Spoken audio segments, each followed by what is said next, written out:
गुरु गीता महात्म्य अर्थात गुरु का तत्व दर्शन।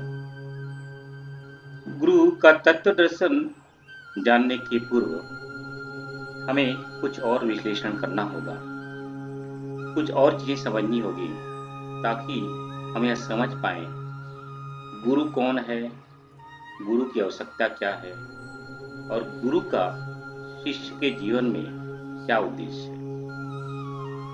गुरु और शिष्य ये दोनों जुड़वे शब्द हैं। कहने का तात्पर्य है अगर शिष्य नहीं होगा तो गुरु का उद्बोधन नहीं होगा, अगर गुरु नहीं होगा तो शिष्य का शब्द नहीं आएगा। यानी ये जोड़े में आते हैं।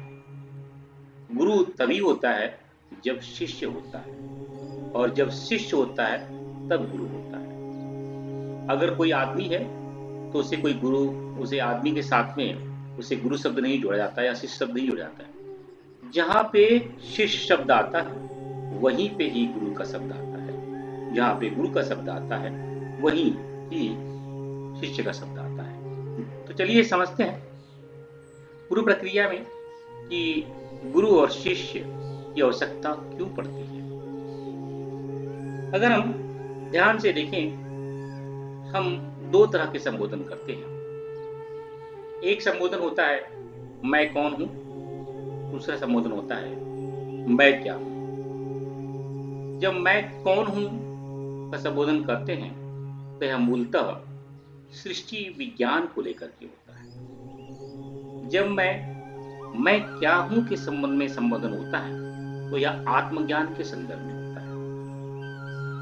मैं कौन हूं या फिर मैं क्या हूं, दोनों संदर्भों में एक ही तरह के प्रश्न उठते हैं। मैं कौन हूं, मैं कहां से आया हूं, मैं कब से हूं, मैं कैसा हूं। जब यह प्रश्न शब्दावली बनती है और प्रमुख प्रश्न मैं कौन हूं रहता है तो यह संबोधन सृष्टि विज्ञान के संदर्भ में है। जब मैं क्या हूं, मैं कहां से आया हूं, मैं कब से हूं, मैं कैसा हूं, इस संदर्भ में जब प्रमुख प्रश्न मैं क्या हूं तब होता है, तब वह आत्मज्ञान के संदर्भ में कहा जाता है। अब दोनों में फर्क कैसे करें, क्योंकि जो प्रश्न है मैं कहां से आया हूं, कब से हूं, कैसा हूं, यह प्रश्न तो दोनों में एक जैसे ही है। लेकिन यह कैसे निर्धारित होगा कि यह प्रश्न मैं कौन हूं या सृष्टि विज्ञान के संदर्भ में कहा गया है या फिर यह प्रश्न मैं क्या हूं आत्मज्ञान के संदर्भ में कहा गया है। तो उसके एक बहुत सुंदर विश्लेषण है। अगर इन दोनों का आधारभूत जो है 3 पैरामीटर्स हैं। ये पहला पैरामीटर है स्थान, काल और वस्तु।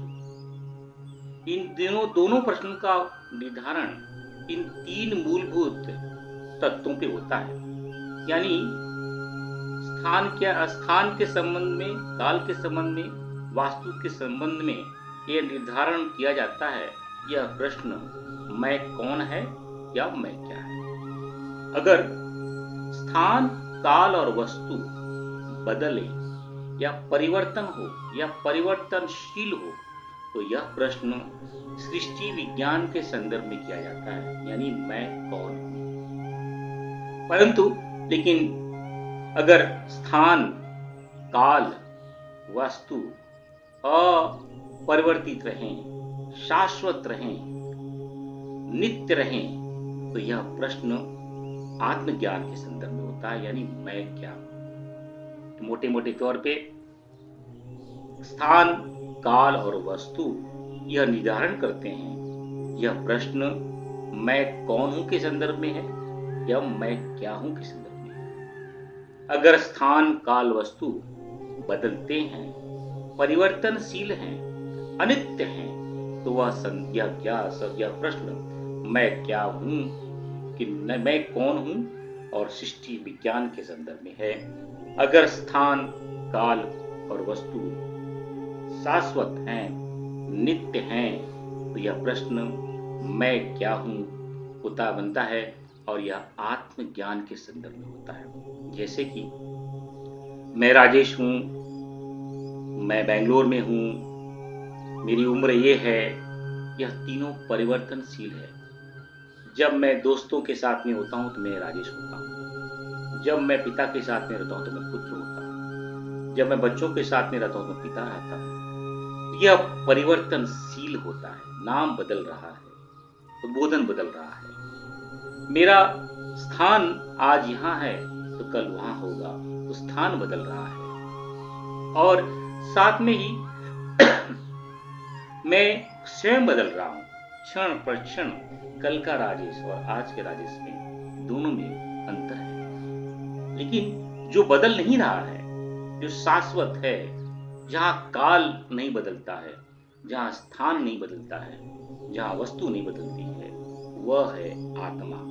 यानी वह आत्मा के संदर्भ में जो प्रश्न किया जाता है, वह प्रश्न क्या हूं, मैं क्या हूं। लेकिन जब सृष्टि के संदर्भ में, जगत के संदर्भ में प्रश्न किया जाता है, तो वह कौन आ जाता है। मैं यहां से आया हूं, मैं ये काम करता हूं, मेरी ये खाती है। लेकिन मैं अनंत हूं, मैं अनादि हूं, मैं निर्गुण हूं, निराकार हूं, निरंजन हूं, मैं शाश्वत हूं, नित्य हूं। यह उद्बोधन मैं क्या क्यों हूं के लिए होता है, यह आत्मा के लिए होता है। जब स्थान, काल और वस्तु परिवर्तनशील हो, प्रश्न हो जाता है मैं कौन हूं, और प्रश्न सृष्टि और जगत के संदर्भ में होता है। जब स्थान, काल और वस्तु में अपरिवर्तन हो, शाश्वत हो,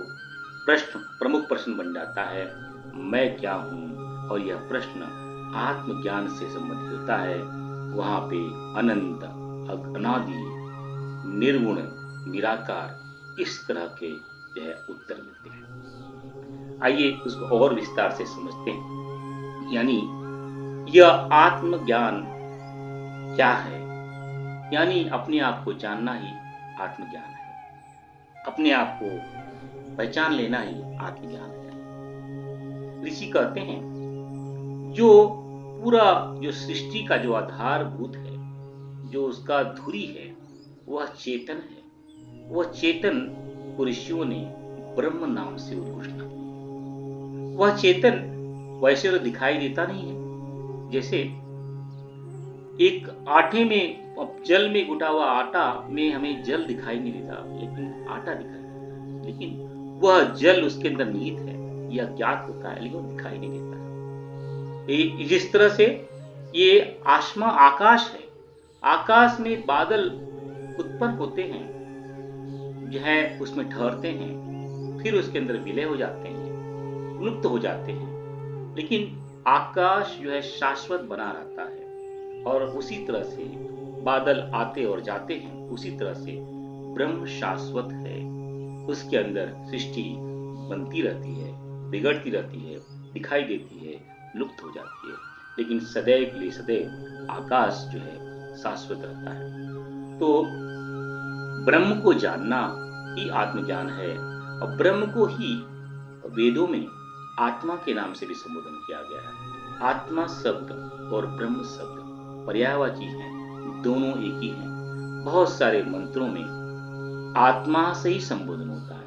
आत्मा अर्थात ब्रह्म, ब्रह्म अर्थात आत्मा, दोनों ही एक ही शब्द हैं। ब्रह्म अब जो है, और उसको थोड़ा सा विस्तार से समझते हैं। अगर संस्कृत के हिसाब से समझा जाए तो बृहत धातु से बना यह शब्द बनता है। इस शब्द का अर्थ होता है जो सबसे बड़ा है और जो सबसे छोटे से छोटा है। यानी इसका अर्थ दोनों मायनों में है। जो विराट से भी विराट है, जो महान से भी महान है, और जो सूक्ष्म से सूक्ष्मतर है, छोटे से भी छोटा है, वह धातु से बना हुआ ब्रह्म शब्द है। यानी जो सब जगह है, जो सब जगह व्याप्त है।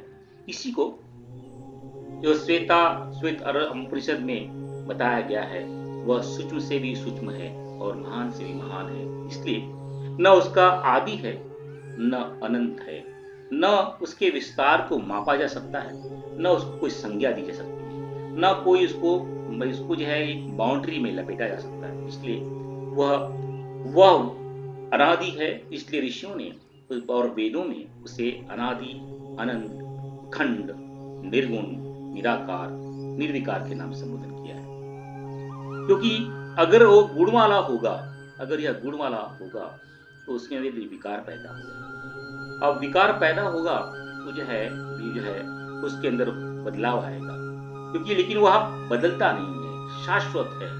इसलिए वह ब्रह्म है, यानी जो न बदले, निराकार हो, जो अखंड हो, जो गुणवत्ता उसमें ना हो। क्योंकि गुण रहेगा तो वह उसमें बदलाव आएगा, और बदलाव उसका स्वभाव नहीं है। यानी ब्रह्म यानी अनादि, अनंत, अखंड, निर्गुण, निराकार और निर्विकार। ऋषियों ने इसको और विस्तार से समझाते हुए कहा कि जो सब जगह विद्यमान है और इसके अलावा कुछ भी नहीं है, जिसे प्राय ऋषि विभु, ओमकार, आत्मा के नाम से संबोधन करते हैं, वह ब्रह्म है। और आज के ऋषियों ने उसको और प्रभाषित किया है।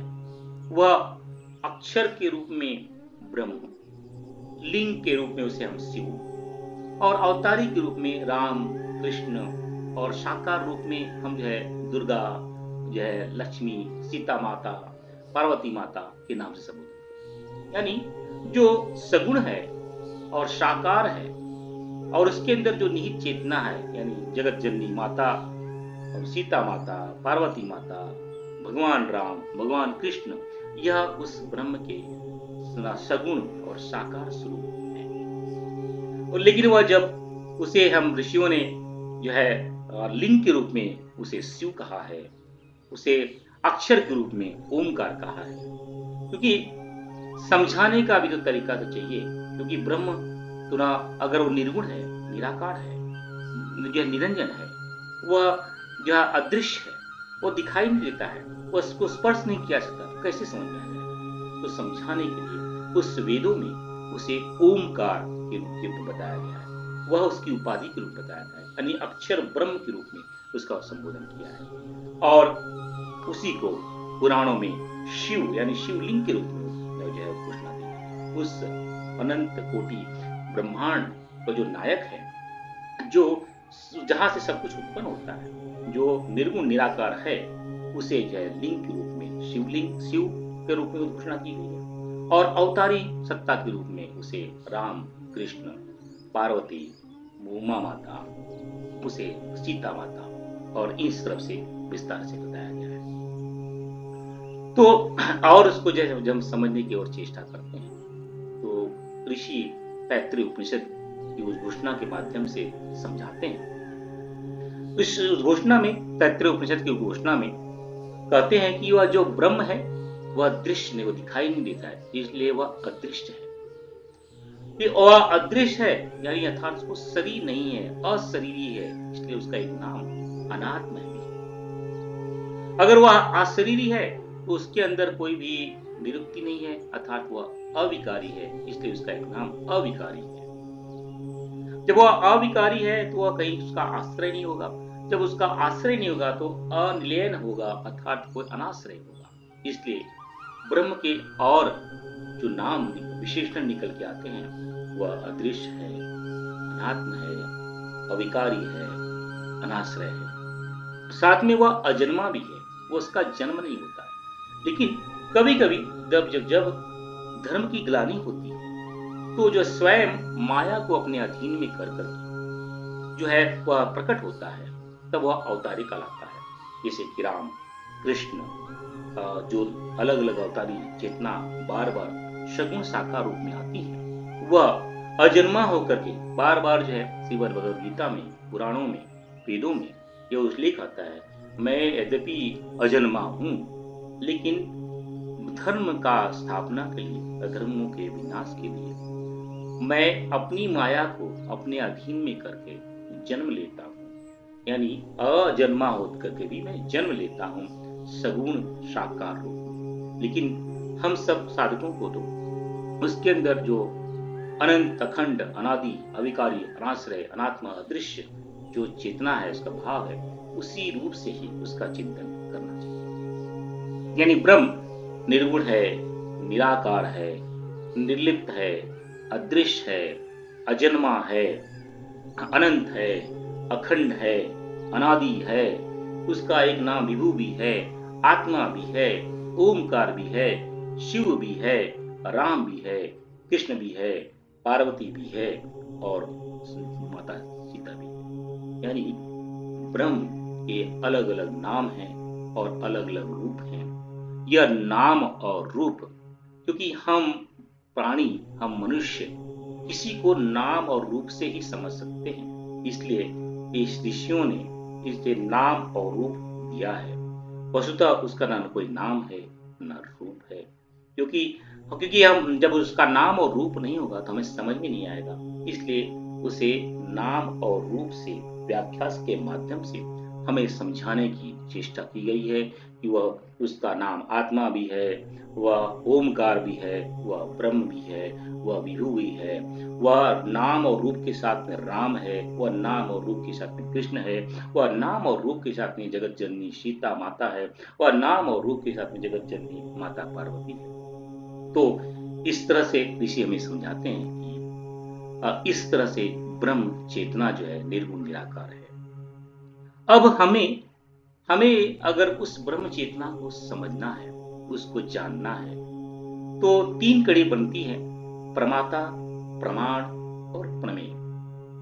प्रमाता यानी इसे जानना है, यानी मैं इसे जानना है और मुझे तो सिर्फ सृष्टि विज्ञान का ही ज्ञान है, जो मुझे रूप रस गंध से मालूम पड़ता है, जिसे मैं देख सकता हूँ, जिसे मैं सुन सकता हूँ, जिसे मैं चख सकता हूँ, जिसका मैं स्पर्श महसूस कर सकता हूँ। रूप रस जो 5 जो हमारी इंद्रियां हैं, जो उन इंद्रियों के माध्यम से जो तन्मात्राएं हैं, उनके माध्यम से जिसको मैं जान सकता हूँ, वह तो सृष्टि विज्ञान ही है।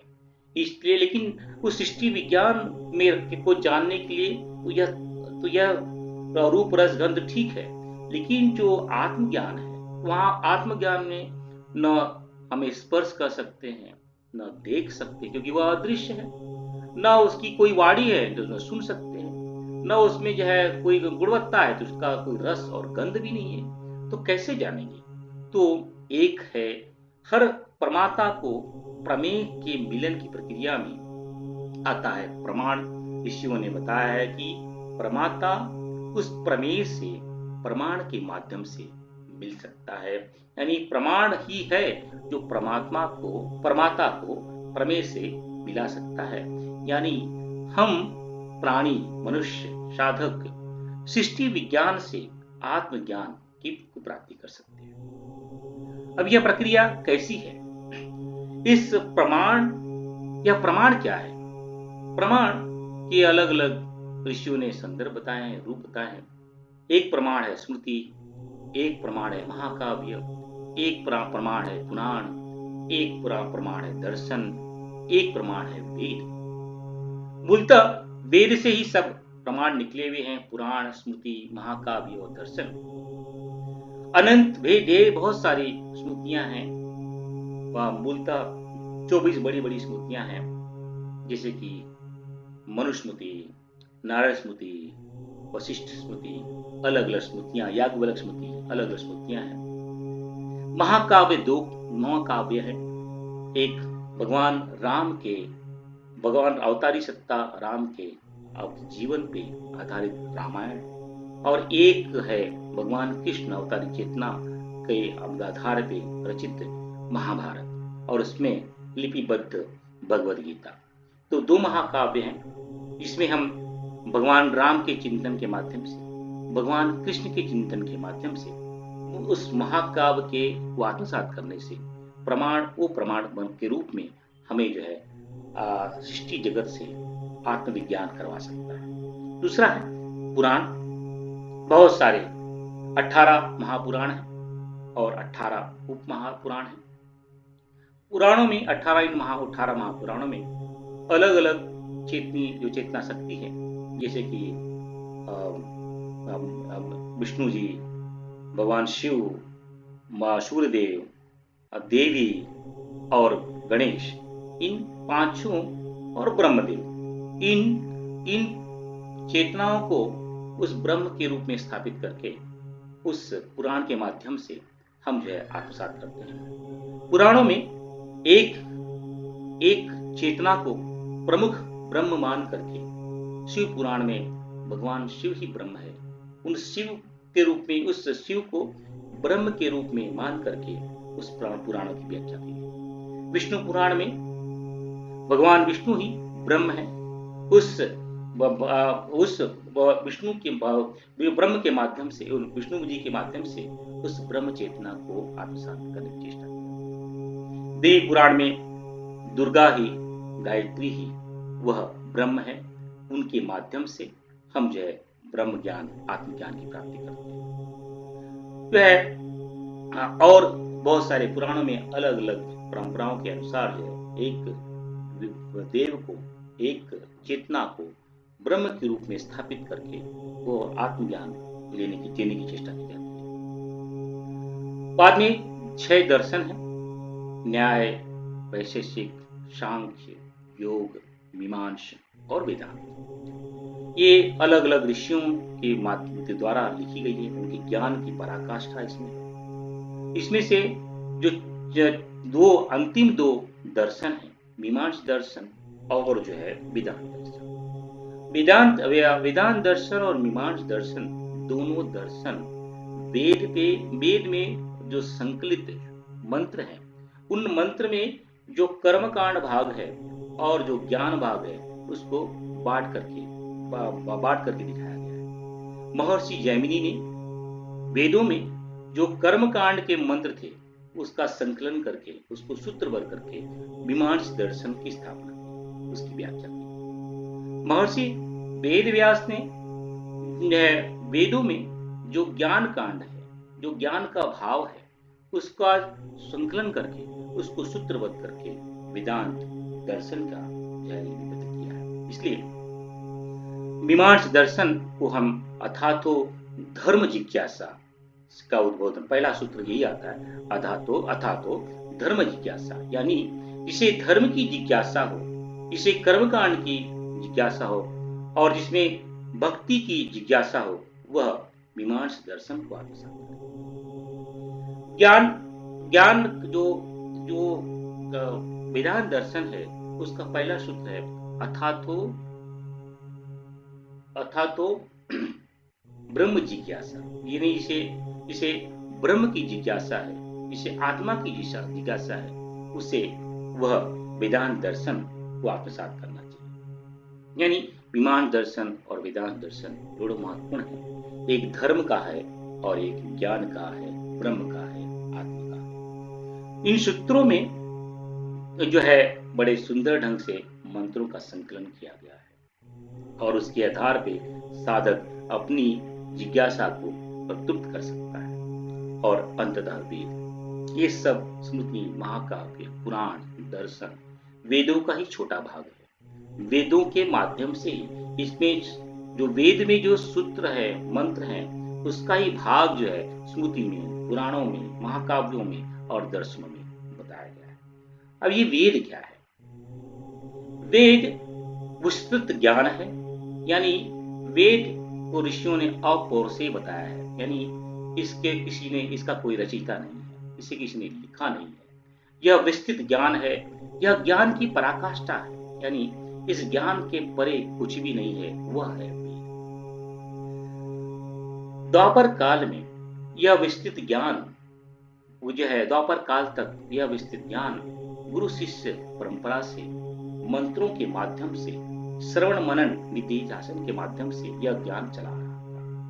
लेकिन द्वापर के अंत में भगवान वेद व्यास ने, कृष्ण दाम्पयायन जी ने इन वेदों का जो है, उन्होंने आगे देखा कि आगे वाले आने वाले जो हमारे वंश हैं, जो हमारे प्राण साधक हैं, जो हमारे मनुष्य जाति है, उनकी इतनी प्राण शक्ति नहीं रहेगी, वह मंत्रों का मनन, उस पर जो है चिंतन और निधिध्यासन कर पाए। इसलिए मनन, श्रवण, निधिध्यासन कर पाए, इसलिए उन्होंने इन बृहत वेद को उसका जो है खंडन किया, व्यास किया, इसलिए उनकी उपाधि हो गई वेद व्यास। जो वेदों का व्यास करे वह कहलाता है भगवान वेद व्यास ने पूरे बृहद वेद को 4 भागों में विभाजित किया। एक का नाम ऋग्वेद, एक का नाम यजुर्वेद, एक का नाम सामवेद और एक का नाम अथर्ववेद। इन चारों वेदों में जो मंत्र है उसे संहिता कहते हैं। इन चारों वेदों में जो इन मंत्रों के आधार पे कर्मकांड की विवेचना की जाती है उसे ब्राह्मण ग्रंथ कहते हैं। इन चारों वेदों में जो मंत्र हैं उसमें यज्ञ अनुष्ठान के आध्यात्मिक उद्देश्य की विवेचना की जाती है उसे आरण्यक कहते हैं। और इन चारों वेदों में जहाँ पे ईश्वर जीव जगत का संबंध है और उनका स्वभाव और उसका एक कैसी है उसकी जो व्याख्या की जाती है उसे उपनिषद कहते हैं। मोटे मोटे तौर पे संहिता को मंत्र भाग कहते हैं, ब्राह्मण को कर्म कांड भाग कहते हैं, आरण्यक को भक्ति कांड कहते हैं और उपनिषद को ज्ञान कांड या ज्ञान भाग कहते हैं। यानी हर वेद में संहिता, ब्राह्मण, आरण्यक, उपनिषद, यानी जिन मंत्रों की व्याख्या ब्रह्म ज्ञान के स्वरूप में हो उसे ज्ञान का कांड या उपनिषद कहते हैं। जिस मंत्र की व्याख्या यज्ञ में होने वाले अनुष्ठान की आध्यात्मिक विवेचना की जाती है उसे आरण्यक कहते हैं या उसमें भक्ति की प्रधानता होती है। जिस मंत्र में की व्याख्या कर्मकांड यानी यज्ञ कैसे करना है कर्मकांड के भाग से विवेचना की जाती है उसे ब्राह्मण करते हैं यानी उसे कर्म भाग कहते हैं। और जो मंत्र है मूलतः मंत्र और उसकी व्याख्या को मंत्र भाग कहते हैं। इस तरह से वेद के 4 भाग और उसके जो है 4 स्वरूप, हर एक वेद के 4 स्वरूप, मंत्र, कर्मकांड भाग, भक्ति कांड भाग और ज्ञान कांड भाग। अब ये वेद का ज्ञान आया कहां से? ब्रह्म की स्फुरना ही गायत्री है। ब्रह्म की स्फुरना, ब्रह्म तो निर्गुण निराकार है। जब निर्गुण निराकार है तो सृष्टि की संरचना कैसी? लेकिन उसमें स्फुरना जागती है। उस स्फुरना वह जो है स्फुरना जागने से जो है शक्ति पैदा होती है। उस शक्ति को आर्य शक्ति कहते हैं और कहीं कहीं उसे माया भी कहते हैं, कहीं कहीं उसे जो है विद्या भी कहते हैं, कहीं कहीं उसे जो है वेद माता भी कहते हैं। उस वेद माता यानी आर्य शक्ति जिसका संबोधन हम गायत्री के नाम से करते हैं, उस गायत्री के माध्यम से यह ज्ञान आगे बढ़ता है। उस गायत्री के भी 2 स्वरूप हैं। एक जो है इस एक गायत्री के एक स्वरूप से उस आर्य शक्ति के एक स्वरूप से जो है इस चराचर ब्रह्मांड सृष्टि की संरचना होती है, जो परमाणुओं की संरचना होती है, जड़ की संरचना होती है, उसे जो है उस जो है आर्य शक्ति के भाग को सावित्री के नाम से संबोधन किया जाता है। जो सृष्टि विज्ञान का ज्ञान करवाए वह है सावित्री। और जो आर्य शक्ति का जो चेतना स्वरूप है, जो है चेतना की एक लहर है, जो चेतना का तरंग है, उसे जो है गायत्री के नाम से संबोधन करता है। यानी जो ब्रह्म ज्ञान, आत्मज्ञान का जो है संरक्षण करवाए, जो आत्मज्ञान का साक्षात्कार करवाए, वह कहलाती है गायत्री। यानी आर्य शक्ति तो एक ही है। आर्य शक्ति के 2 गुण हैं। एक जो है सृष्टि विज्ञान के माध्यम से सृष्टि की संरचना करना, दूसरा जो है सृष्टि विज्ञान को संचालन करने के लिए चेतना का प्रवाह यानी आत्मज्ञान का प्रवाह करना, यानी उस ब्रह्म ज्ञान की चेतना को प्रवाह करना, यानी गायत्री, यानी सावित्री और गायत्री। ये सतत निरंतर की प्रक्रिया है। सृष्टि मूलतः जो है आत्मा यानी चेतना में लुप्त हो जाती है और चेतना मूलतः जो है ब्रह्म में लुप्त हो जाती है, यानी कुछ भी नहीं रहता। ब्रह्म की स्फुरना से शक्ति का उद्भव होता है और शक्ति के 2 मुंह से आर्य शक्ति कहते हैं और शक्ति के 2 चेतनाएं काम करती हैं। एक चेतना जो है सृष्टि निर्माण यानी सृष्टि विज्ञान यानी जगत चराचर अनंत ब्रह्मांडों का निर्माण, दूसरा जो है उस अलग अलग ब्रह्मांडों में जो चेतना का जो है संचार, वह गायत्री और सावित्री। वो ये जो है यह जो ज्ञान जो है वेद माता के माध्यम से जो है प्रभावित होता है। इस ज्ञान का प्रवाह जो है जब सृष्टि की संरचना होती है तो सर्वप्रथम भगवान विष्णु का प्रकटीकरण होता है। भगवान विष्णु का प्रकटीकरण होने के साथ साथ में ही उनके मानस पटल पे जो पूर्णतः जो ज्ञान था, वेद माता का ज्ञान पूर्ण रूप से स्पष्ट, वेद का ज्ञान स्पष्ट रूप से आ जाता है। जैसे कि अब हम दिन भर कार्य करते हैं, हम नाना प्रकार के प्रपंच करते हैं और रात में जब सो जाते हैं तो उन सब प्रपंचों से दूर हो जाते हैं, उसमें से कोई प्रपंच हमें याद नहीं रहता। लेकिन जब सुबह उठते हैं वो सब प्रपंच फिर से हमारे सामने आके खड़े हो जाते हैं, हमें याद हो जाते हैं। उसी तरह से सृष्टि की लुप्त होने के पूर्व जो है यह ज्ञान जो है सुप्त अवस्था में चला जाता है। जैसे ही भगवान विष्णु जो है सृष्टि के पूर्व जो है उनका प्रकटीकरण होता है, जब उनका उदय होता है, सृष्टि भगवान विष्णु के उदयकरण के साथ में उनके मानस पटल पे वेद माता का, वेद ज्ञान का जो है मानस पटल पे झंकार हो जाती है, यानी स्वयं प्रकटीकरण हो जाता है। इसलिए वेद अपोर से है, यानी वह स्वयं प्रकट हुआ है, उसे किसी ने लिखा नहीं है। वह ज्ञान स्वयं वेद माता के माध्यम से मानस पटल पे, भगवान विष्णु के मानस पटल पे आ जाता है। भगवान विष्णु के संकल्प के कारण जो है ब्रह्मा जी का प्रकटीकरण होता है। ब्रह्मा जी उनके मन में विचार आता है कि मैं सृष्टि का संरचना करूं, तो उसको संरचना या संकल्प आते ही वह यह ज्ञान भगवान विष्णु से ब्रह्मा जी को प्राप्त होता है। यानी वेद का ज्ञान, यानी वेद माता का ज्ञान भगवान विष्णु से ब्रह्मा जी तक आता है। यानी उनके जो है ब्रह्मा जी से ब्रह्मा जी के पुत्र वशिष्ठ जी को, वशिष्ठ जी से उनके माध्यम से उनके पुत्र शक्ति जी को, शक्ति जी के पुत्र जो है पराशर जी को, पराशर जी के पुत्र वह जो है कृष्ण नामज्ञान वेद व्यास को यह ज्ञान प्राप्त होता है। गुरु शिष्य जो है पिता पुत्र की परंपरा, श्रेष्ठ पिता श्रेष्ठ पुत्र की परंपरा के अनुसार यह ब्रह्म ज्ञान जो है भगवान विष्णु से भगवान वेद व्यास तक आता है। जब वेद ज्ञान आता है तो इनमें जो है नाम रूप रष्ट हो जाते हैं, यानी जिसे वेद ज्ञान मिल गया, यानी ब्रह्म ज्ञान मिल गया, वह एक रूप हो जाता है, वह ब्रह्म ही हो जाता है। उसका नाम और नाम तो अलग अलग हो सकते हैं, रूप भी अलग अलग होते हैं। किसी का नाम ब्रह्मा है, किसी का नाम विष्णु है, किसी का नाम वशिष्ठ है, किसी का नाम वेद व्यास है। लेकिन नाम रूप में ये भेद जो है हमारे दृष्टिकोण में है, लेकिन वह ब्रह्म ज्ञाता है, स्वयं ब्रह्म है। भगवान विष्णु सृष्टि के पूर्व काल में भगवान विष्णु के प्रकटीकरण से लेकर के भगवान द्वापर युग के अंत तक, भगवान वेद व्यास तक, यह ज्ञान का जो प्रवाह है, यह जो ब्रह्म ज्ञान का प्रवाह है, वह जो है मन से एक ब्रह्मा जी से जो है विष्णु जी से ब्रह्मा जी तक और बाद में उनके पुत्रों के माध्यम से मन के माध्यम से संचार होता है। यानी मन जो है मन की गति से वो श्रवण करते हैं और श्रवण से उनको आत्मज्ञान होता है। यह द्वापर काल तक तो ऐसा बना रहा, लेकिन द्वापर काल के पश्चात में यह है भगवान वेद व्यास ने देखा आगे आने वाली पीढ़ी इतनी सक्षम नहीं रहेगी कि वह जो है इस ज्ञान को मनन श्रवण के माध्यम से आत्मज्ञान कर पाए। इसलिए उन्होंने इस सारे ज्ञान का जो है ज्ञान को जो है उसका अभ्यास किया और 4 भागों में विभाजित किया, यानी ऋग्वेद, यजुर्वेद, सामवेद और अथर्ववेद। और उसके अलग अलग सूत्रों के माध्यम से उन्होंने श्रीमद् भगवद गीता का जो है लिपिबद्ध किया, उन्होंने जो है ब्रह्मसूत्र को लिपिबद्ध किया, उन्होंने वेदांत दर्शन को लिपिबद्ध किया। तो भगवान वेद व्यास के पुत्र सुखदेव जी, उन्होंने भगवान वेद व्यास ने अपने जो है पुत्र को यह ज्ञान दिया। भगवान सुखदेव तो स्वयं ब्रह्मचारी थे, सन्यासी थे, तो उनके सन्यासी शिष्य गौड़पाद जी को यह ज्ञान प्राप्त हुआ।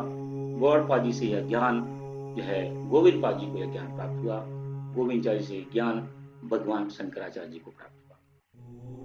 भगवान विष्णु से लेकर के भगवान शंकराचार्य की प्रक्रिया में भगवान विष्णु से लेकर के भगवान वेद व्यास तक की जो ज्ञान का जो माध्यम था, मन था, मनन, श्रवण और ध्यान था। लेकिन द्वापर के अंत में भगवान वेदव्यास ने देखा आने वाली पीढ़ी इससे जो है मनन श्रवण नहीं कर पाएगी, इसलिए उन्होंने इसका सूत्रबद्ध जो है इस ज्ञान को सूत्रबद्ध लिपिबद्ध किया। कलयुग में जो है भगवान शंकराचार्य ने देखा कि आने वाली पीढ़ी भगवान वेद व्यास के लिखे हुए वेदों के सूत्र को समझ नहीं पाएंगे, इसलिए उन्होंने उसका भाष्य किया। उन्होंने श्रीमद् भगवद गीता, उन्होंने पुराण जो है उपनिषदों और जो है ब्रह्मसूत्र का भाष्य किया। इसलिए भगवान वेद व्यास को जो है बहुत जगह उन्हें भगवान सूत्रकार के नाम से जाना जाता है, और भगवान शंकराचार्य जी को बहुत जगह उन्हें जो है भगवान भाष्यकार के नाम से जाना जाता है।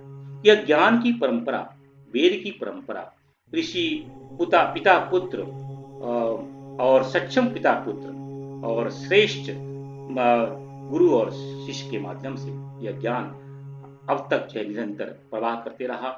इस प्रवाह में जो है जो हमारे सप्त ऋषि थे, आज इस कल्प के सप्त ऋषि कश्यप ऋषि, अत्रि ऋषि, भरद्वाज ऋषि, विश्वामित्र ऋषि, गौतम ऋषि, जगदम्बी ऋषि, वशिष्ठ ऋषि, और इनकी जो वंश परंपरा के माध्यम से, इनकी गुरु शिष्य की परंपरा के माध्यम से यह ज्ञान सतत बढ़ता गया और बढ़ता गया। यानी जो जीव की अभिलाषा है, आत्मज्ञान प्राप्त करने, आत्मज्ञान प्राप्त करने के लिए उसे प्रमाण के स्वरूप वेदों को आत्मसात करना पड़ेगा। लेकिन वेद तो कठिन है। जब यह भगवान विष्णु के समय से और भगवान वेद व्यास के समय तक यह जो है उसे जो है मनन श्रवण के माध्यम से आत्मसात किया गया, और बाद में उसे भगवान शंकराचार्य जी ने लिपिबद्ध है, भगवान वेद व्यास से लेकर के भगवान शंकराचार्य उसे लिपिबद्ध करके, यानी उसे पठन पाठन मनन चिंतन के माध्यम से जो है आत्मसात करने की चेष्टा की गई। यह कठिन ज्ञान है, वेद ज्ञान जो कठिन ज्ञान है। यानी जो प्रमाता है और जो प्रमेय है, इन दोनों की मध्य की जो कड़ी है वह प्रमाण है। प्रमाण को समझना दुर्लभ है, कठिन है। उसको जो समझाने की प्रक्रिया करवाता है वह कहलाता है गुरु। यानी जो स्वयं ब्रह्म ज्ञानी है, इसने ब्रह्म ज्ञान को प्राप्त किया है, वह स्वयं जो इसने जो ब्रह्म के ज्ञान को आत्मसात करके आत्मचिंतन करके अपने जीवन सुझाया है, वही जीव को यानी साधक को, शिष्य को ज्ञान दे सकता है उस प्रमेय की तरफ जाने के लिए, उस ओमकार में लीन होने के लिए। यानी प्रमेय और परमात्मा के बीच के अंदर की जो कड़ी है वह गुरु ही है, क्योंकि प्रमेय और परमात्मा के बीच का जो संबंध जो है बिना प्रमाण के नहीं हो सकता, और प्रमाण को समझाने के लिए एक विशिष्ट ब्रह्म स्वरूप व्यक्ति की आवश्यकता होती है। इसे गुरु के नाम से संबोधन किया जाता है। हम सब बड़े सौभाग्यशाली हैं, हमारे जीवन में अनंत गुरु के माध्यम से यह ज्ञान का प्रवाह हो रहा है। उस गुरु चेतना में हम सब ओतप्रोत हों, ऐसी भावना रहेगी। और जो है यह गुरु कैसा होता है, गुरु क्या क्या कार्य करता है, गुरु को कैसे पहचानते हैं, गुरु का रूपक क्या है, गुरु का उद्देश्य क्या है, इसकी चर्चा आगे वाले भागों में करेंगे। इसी के साथ में आज की चर्चा को यहाँ विराम करते हैं। तस्मै श्री गुरुवे नमः, तस्मै श्री गुरुवे नमः, तस्मै श्री गुरुवे नमः। इदं गायत्रे नमः, इदं